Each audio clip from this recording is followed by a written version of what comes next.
start for Trice. That's Chase, and what a start for Cincinnati.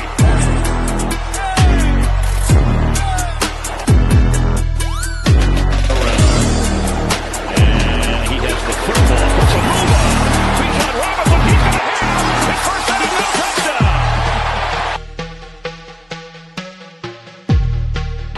Gibbs out of the backfield right away.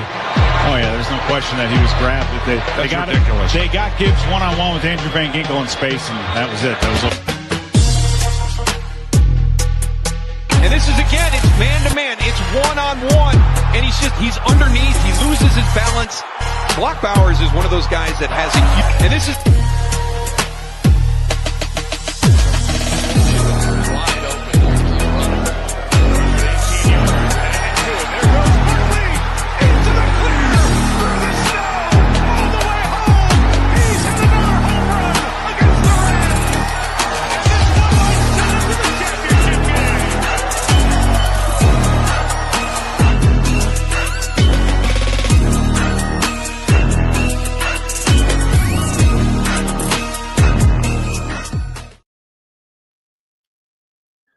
What is up, everybody? Welcome to another edition of the Fatboyz Dynasty Podcast, presented by the Fantasyholics Podcast Network, live on the Fantasyholics Podcast YouTube channel. I'm Bo. That is Brant. Back together after a 2-week hiatus where it was just one of the ugly mugs at a time, Brant. We are obviously back together this week. We're going to come at everybody this week with a little wide receiver special episode. So it only seems fitting that we talk about the marginal fantasy relevant news that happened today with Jair Alexander signing with the Baltimore Ravens, mainly because there hasn't been anything fantasy relevant or football relevant really for quite some time of that kind of caliber. And I think Jair definitely, when you talk about wide receivers, definitely if he can stay healthy, especially on that Ravens defense, is going to be a problem for some wide receivers, Brant. Yeah, absolutely. Absolutely. He wanted to go to a championship caliber team. He signed that contract with Baltimore. He's definitely going to be a nice fit for that defense. Now let's just see if that offense can maybe get past that first round, that first game of the playoffs, because we know that defense is always scary up there in Baltimore, and just adding to it. Yeah, just a little unfair. It feels like they just keep getting better and better and better and better, Brant. But anyway, my friend, good to be back together with you live. It just so happened I was on a vacation. Then you had some sporting stuff come up, and now you're getting ready to go on vacation, but won't interrupt the podcast, thankfully. So back together again after doing some sleepers. And, we were sitting together talking about some stuff, and it was just like, let's talk about something we can get passionate about. It's been a while since we've had a passionate podcast. And you're going to see some takes on this cast tonight that rival any other episode we've put out with passion. Anytime you talk about busts and breakouts, it's a spot where you kind of got to put your money down on a player. It's one that's easy to revisit and come back to if you're wrong. One that it's fun to come back to and take a victory lap if you get it right, Brant. So I know we're going to start with busts. You said you kind of wanted to hang out there, and I kind of told you that was perfect for me because I was a little less passionate about my bust than I am my breakout. And your exact words were perfect because basically I'm the exact opposite of that. So we should get some really interesting takes here. Yeah, absolutely. Absolutely. I'm going to jump right into it. I'm super excited to get into this. I know this is a guy that you really like. It took me a little bit to get on board with this train and actually see it click. And that's Nico Collins. He's being drafted as a top 10 wide receiver by Fantasy Calculator, I think is the one that I sent you that we were using. Fantasy Calculator ADP, which takes a lot of different sites and puts them together. He's being drafted as the 6th overall wide receiver in the drafts. He has never played a full season. In the 4 years, he has never been able to play a full season. I know a lot of receivers miss games here and there. He did have a 15-game season, so I will give credit where credit's due. He did get a 15-game season, not last year, but the year before. He's never finished inside of the top 10 in PPR at all in his career in the 4 years. He's never been a top 10 wide receiver in those years.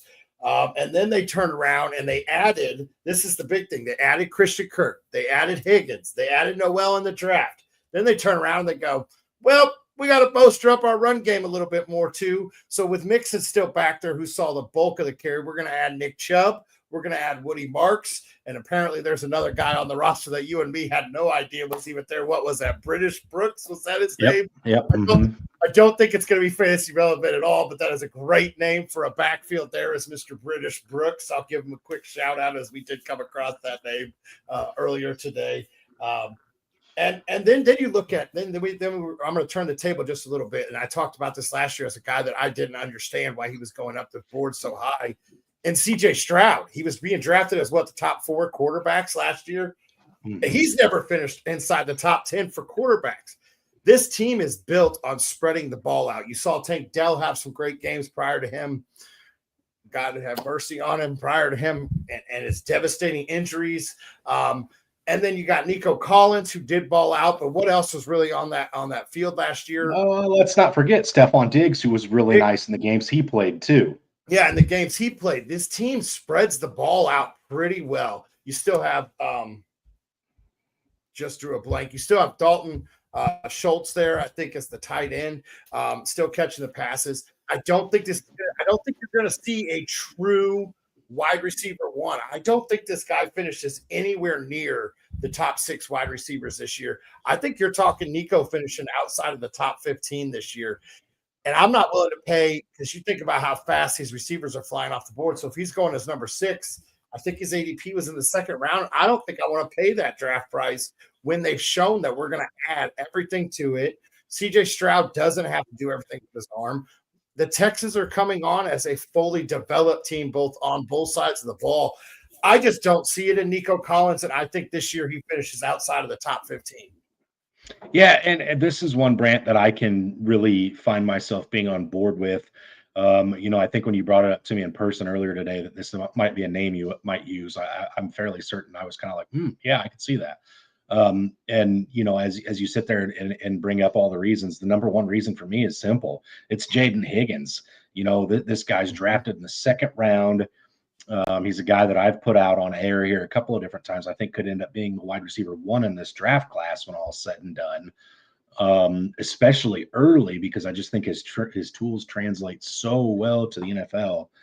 And then they added that Jalen Noel fit that kind of it feels like a seamless transition to Tank Dell in the slot. So, to me, it feels like, hey, we liked what we had last year in Diggs and Dell. If that's not possible, let's go add the 2 players in the draft that are most similar to them, run it back.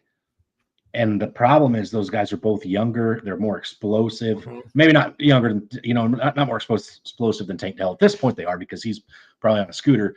But it adds another fold to that offense. And then, like you alluded to, this team I could see trying to set up a nitty-gritty, we're going to slam the ball down your throat with Nick Chubb and Joe Mixon, and you're going to have to stop that. And if you stop that, which you probably won't, then we will take the top off and throw the ball. I just think targets are going to be less, because they're going to be more spread around to everybody in that offense. Mixon's going to get his, Higgins is going to get his, Noel, Collins, obviously Schultz. And it's just, you're right. Nico doesn't stay healthy the way he plays. If he misses any kind of time at all, right outside the top 15. And when you're paying those premiums, yeah, let me take a different name that's in that same ADP. I'd have to go look at the wide receivers going around him. And yeah, let me take one of those guys and say, hey, you hold that bucket with Nico Collins.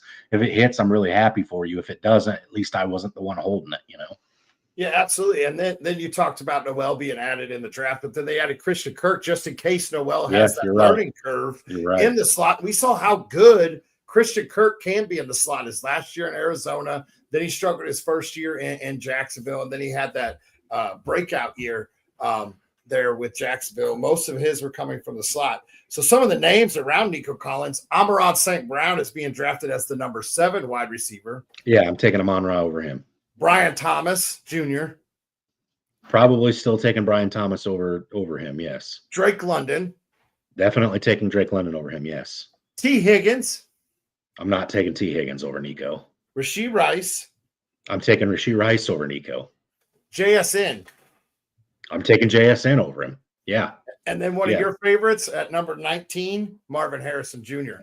Won't do that yet. Not yet. Not yet. I'd like to, but not yet. But yeah, give me the rest of them, Brant. Yeah. Malik actually, so his ADP is 109.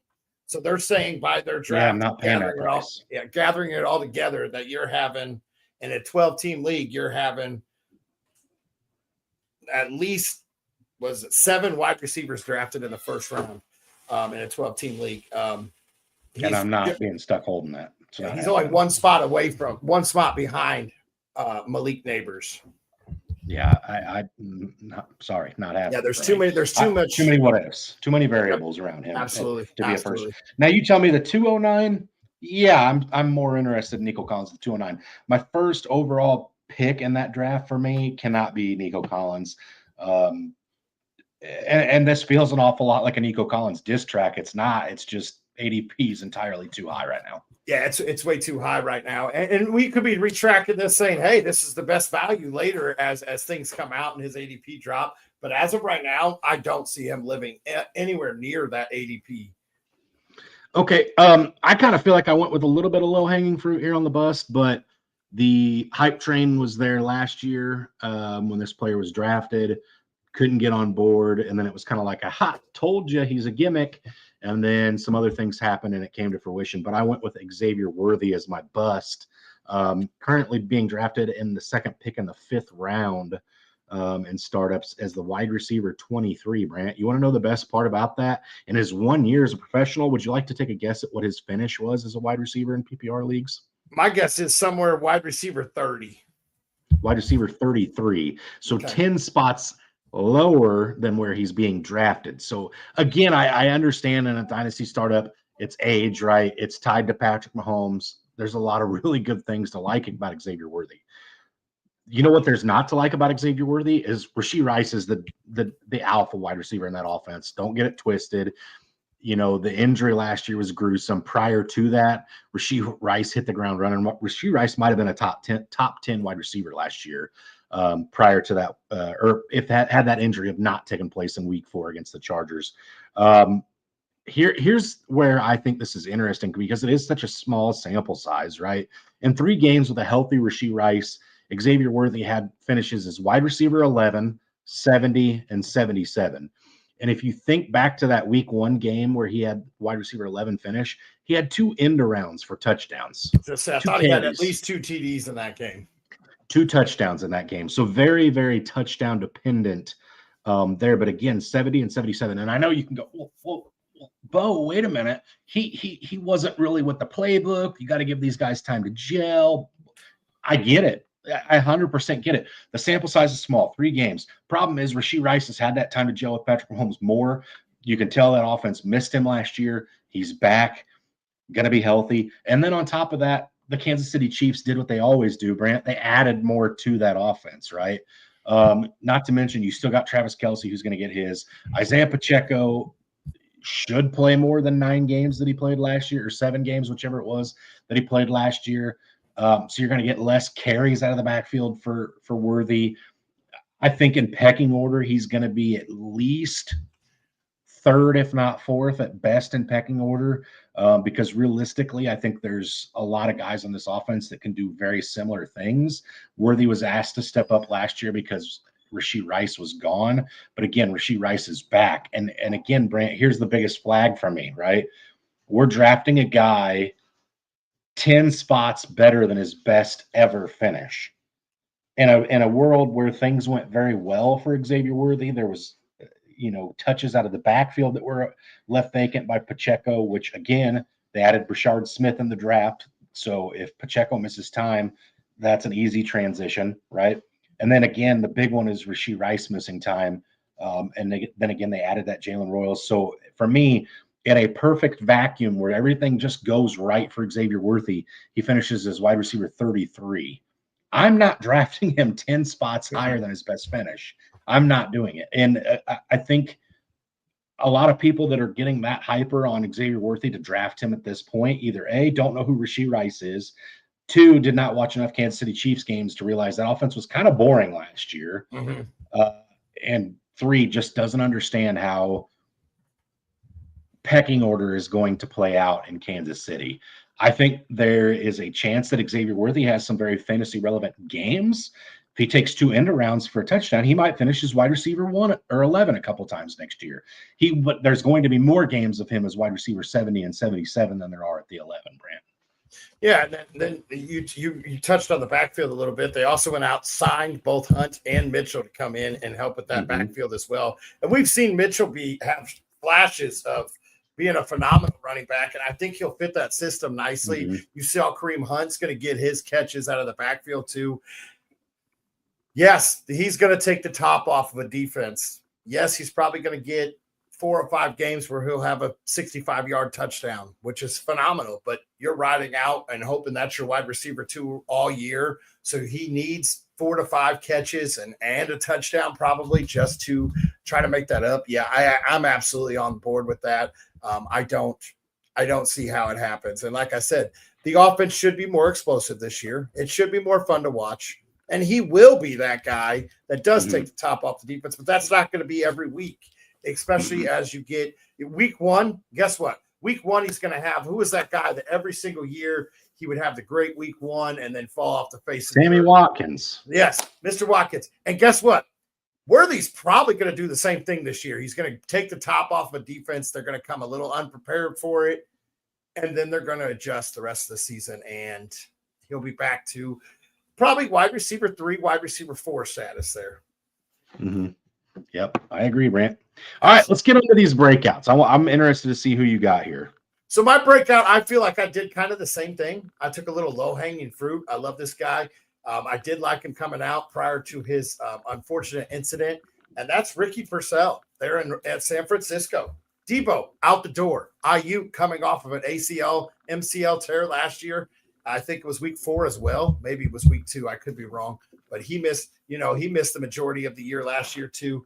It actually may have been later, but I'm looking it up for you right now. Yeah, we all know that ACL and MCL tears normally take a whole year to get fully back to 100%. Yes, Ayuk is probably going to get healed. He'll probably be on the field, but he's not going to be that week. Was it week 7?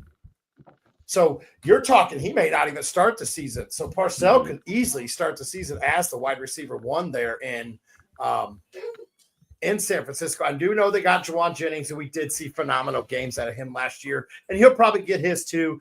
But Purcell is a guy that he's going to get a full offseason this year. We had glimpses of shine from him last year. He had 3 weeks finishing as the top 15 wide receiver.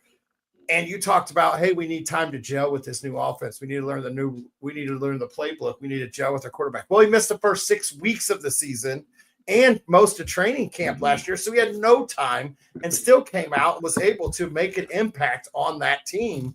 And in the short amount of games that he did play. Now, he did hang up a few duds last year.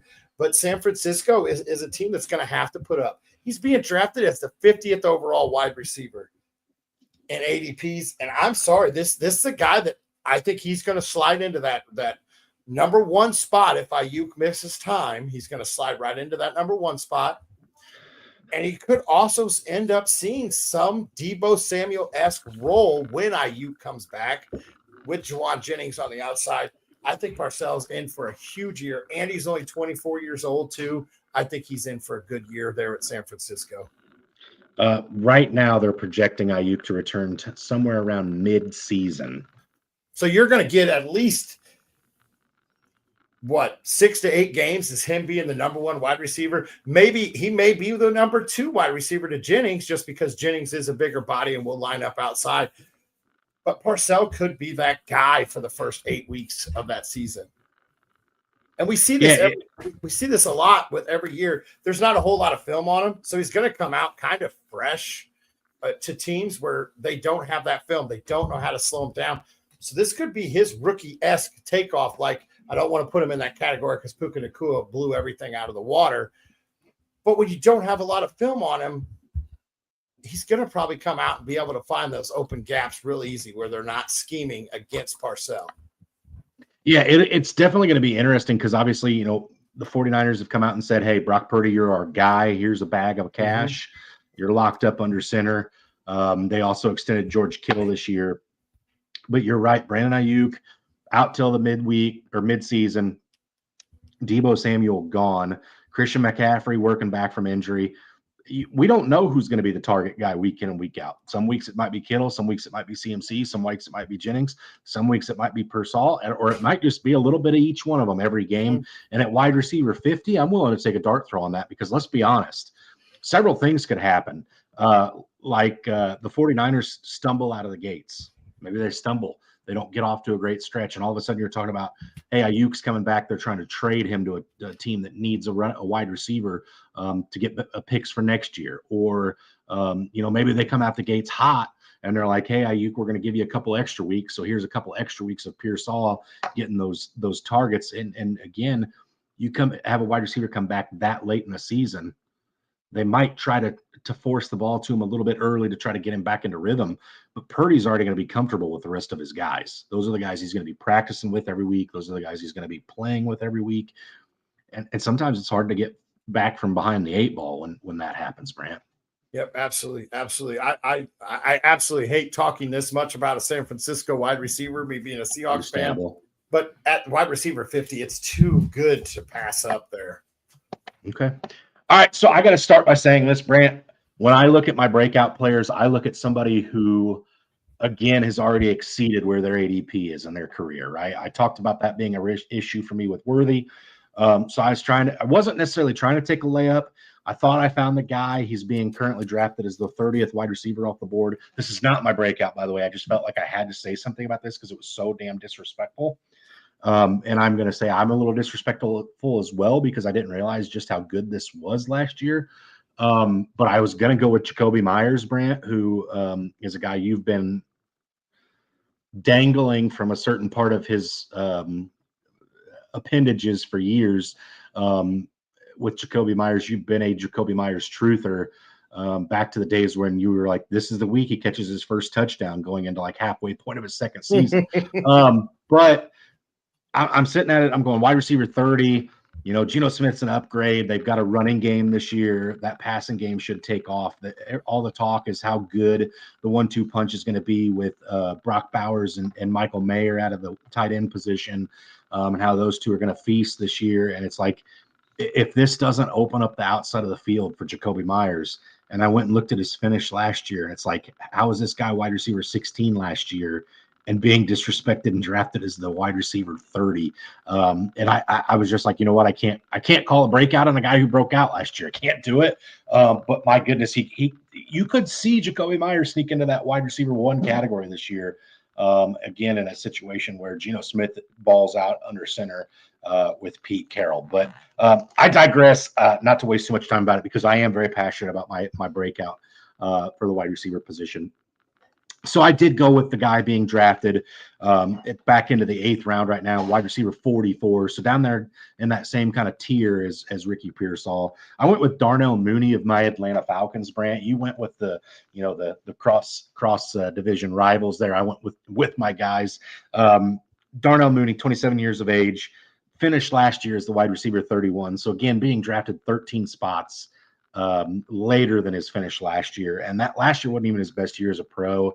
His second year in Chicago, it was wide receiver 23. If you remember that stretch he had with rookie Justin Fields that season. But in 16 games last year, Brant, Darnell Mooney had 106 targets, 64 receptions, 992 yards receiving, 5 touchdowns. So this guy last year was almost 1,000-yard receiver, which used to be back in the day. That was what we got really excited for in the fantasy world. Like, hey, my guy hit 1,000 yards. And here it is, Darnell Mooney, number 2, playing number 2 to Drake London, almost got there. But I think he does get there this year. So this was kind of nerdy on my part. Michael Penix started the last 3 games of the season for the Falcons. Michael Penix's best game as a Falcon was week 18. Darnell Mooney did not play in that contest. But 2 games with Penix under center, Darnell Mooney had 11 targets, 7 receptions, 119 yards, no touchdowns. So I averaged that out on a 17-game stretch, Brant. I did give him 0.3 touchdowns every game, because I was going to say in his third game with Penix, he'd had a touchdown. All right. But if you stretch that out over a 17-game season with Penix, it's 94 targets, 60 receptions, 1,020 yards, 6 touchdowns, which would have been good enough to make him wide receiver 28 last year, Brant. So 18 full spots in front of his current ADP, which gets me to my point of what are we doing as a fantasy community? Are we all that intrigued by the Kyle Pitts breakout that's coming this year, baby? Because as a Falcons fan, I don't feel that way. As a Falcons fan, I'm going, I'd like to own more shares of Darnell Mooney than I do. Again, this guy's not going to surpass Drake London. He's not going to be the wide receiver 1 in Atlanta. But if he comes close to those numbers I'm talking about, he's finishing upwards of 20 spots better than his current ADP, Brant. At what point do you go, okay, I can't let this guy go into the 8th round? I can't not have – I mean, if I'm getting him as my wide receiver 3 or 4, how are you not like ecstatic and over the moon, just drooling all over yourself? No pun intended there. But it feels like I'm being some outlandish Falcons homer right now, but he was wide receiver 31 last year and missed the last game of the season, which, again, was the best quarterback performance the Atlanta Falcons team had as a whole last season, in that duel with Michael Penix against Bryce Young. That was the highest scoring contest of week 18 last year. And again, Mooney wasn't involved in that. So you're talking about that game. I guarantee you he'd have had 8 yards receiving to get to that 1,000 yards. He'd have been a top 30 wide receiver last year in that one game. How are we drafting this guy at wide receiver 44? I can't make it make sense, Brant. I don't know. And if you've ever watched a Falcons game with Mooney on the field, the man just finds the holes of the defense too. And he doesn't find them in the short, like, oh, I'm going to go 3 yards and find this hole. No, I'm going to go 15 yards. I'm going to find the hole. And Penix, who's got an arm on him, is going to get me the ball. This guy is absolutely it's being drafted that low is just disrespectful to him. And I don't think you're being a homer at all. You and me talked about Mooney quite a bit last year. We actually, I think, had to start him as our wide receiver 2 in one of our leagues for the majority of the year. And we were comfortable with it. We were very comfortable with it. This is a guy that's going to see the targets. We know the Falcons play in some games their defense shows up, but then some games they've got to duel it out there. And Penix has no problem slinging the ball. And you could see this guy finishing inside the top 24 easily this year. And let's not forget, as a Falcons fan, I hope this situation is alleviated by kickoff week 1. But if it's not, the Falcons may be going into the season with the best backup quarterback in the NFL. So if Penix were to miss time, Kirk Cousins should hopefully be a little healthier. Probably the highest paid backup in the NFL as well. But, at the very least, one of the better backup quarterbacks. So, again, I think right now it just feels like this is blasphemous territory. And I don't know as though I understand.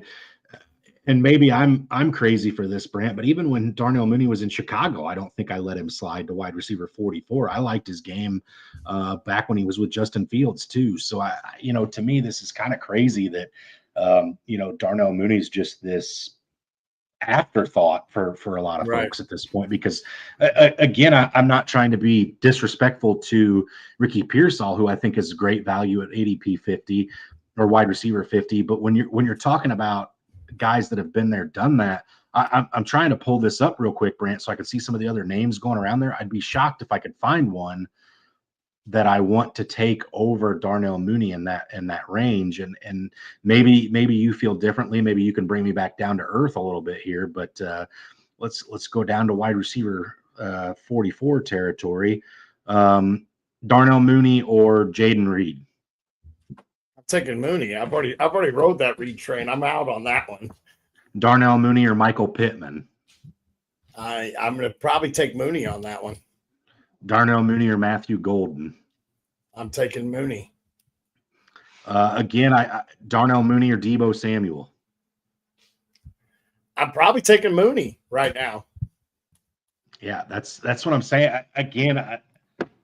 I'm not trying to genuinely, Brant, I'm not trying to plant no flag. I'm not trying to say, hey, this guy's a wide receiver 1. He's not even on his own team. So don't do that for your fantasy roster. But, if you're talking this guy's got an 8th round ADP, wide receiver 44. I'm finding a way to snag him in the 7th round. Yep. Just because I think he finishes better than the return on my investment at that point. Yeah, absolutely. This guy's going around names like Deontay Johnson, who couldn't even stay on a team last year. Yeah, this is crazy. And then Christian Kirk is right there, just a few spots below them. And we're not even sure where he's going to fill out in his role, but you know what Mooney's role is going to be, because the Pitts breakout is this year. The Pitts breakout was last year. Obviously, that breakout is most likely not coming. I'm going to lean towards it's probably not.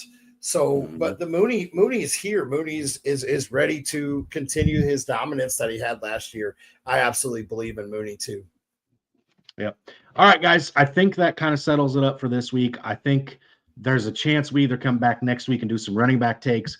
Brant, you'd mentioned possibly wanting to start getting into our rankings as well. So that may be something that starts rolling out here shortly. If maybe even as early as next week, maybe we take a pause on the breakouts and busts and start rolling into some of our rankings. But that will be something that starts to come out as we are getting into that season.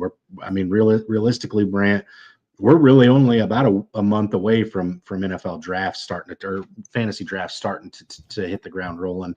I'm sure you and I will discuss some dynasty startup stuff at some point. So be on the lookout for some of that as well. Absolutely. Absolutely. Mock drafts will be coming out a little bit quicker, a little more often, or rankings. But that wraps it up for the wide receivers today. And like you said, we're going to come back at you next week. But for now, as always, stay hungry. Stay fat, my friends.